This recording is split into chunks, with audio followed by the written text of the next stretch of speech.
What is this about? Well, I bet your crew that you would last 1,000 episodes. And they said I wouldn't? They said you would not. You bastard. So I'm gonna, if I could put this... They may not make it to 1001. I can help you with that. No, you can't have that. Well, thank you for your confidence in me, and you look fantastic. Have you been sweating to the oldies?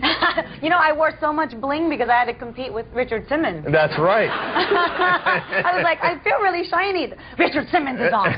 You can never be too shiny. He ups the ante. He really does. Congratulations. I haven't seen you since you got married, and I know you had a very small wedding in Fargo, North Dakota.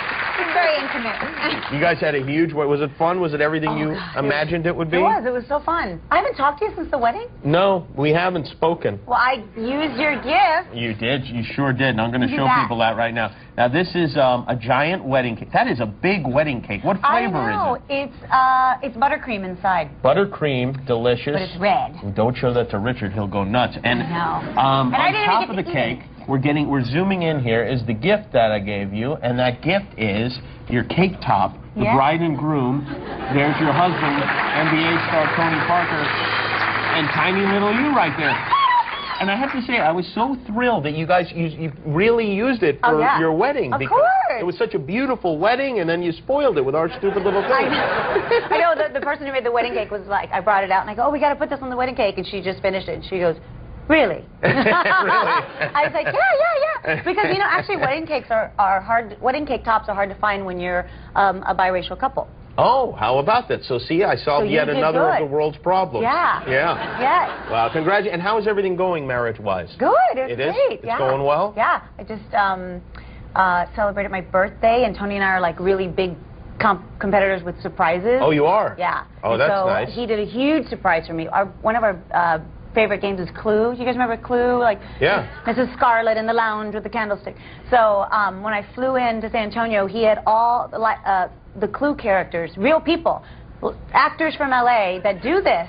And it was Mrs. Scarlet, Colonel Mustard. It was real people, and you play a game at a castle, and you figure out the murder with the real people. Really? Yeah. Was it fun? It was so fun. He surprised me. He flew all my friends in from L.A. Wow. Yeah. You had no idea any of this was going to happen? You had no clue, literally. I had no clue. Yeah. How about that? Yeah. Wow, that's a nice gift. I heard you will fly to San Antonio just to make him dinner sometime. Yeah. And then fly back? Yes, I have to leave in 2 minutes because...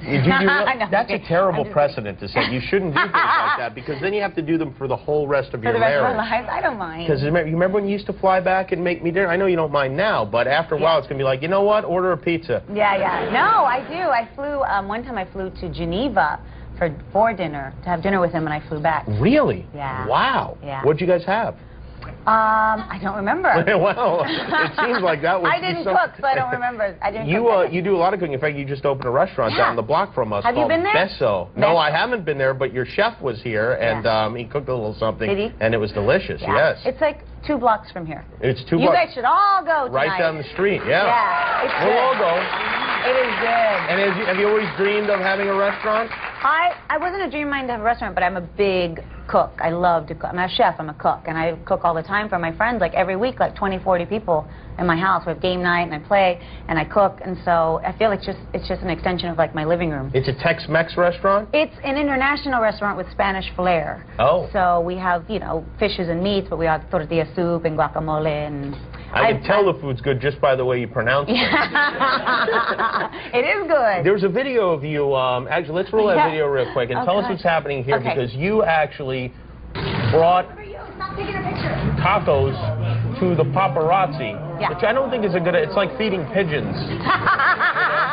No, this was an evil plan. Well, this is an evil plan. Yes. So that a celebrity could sneak in the back while you were distracting them with tacos? I did that. Yes, a friend of mine who wanted to come to the restaurant, and she was like, I want to go, I just don't feel the paparazzi tonight. Can I mention that it's Cameron Diaz? No, I'm not saying who it was. Okay, well, let's not say who it is then. A friend of mine was like, I go, you go in the back, I'll go out the front and distract him. And so I was like, crap. what do I do? Uh-huh. And I was like, I'll take them tacos. So sure enough, I go out the front door. They all go, whoa.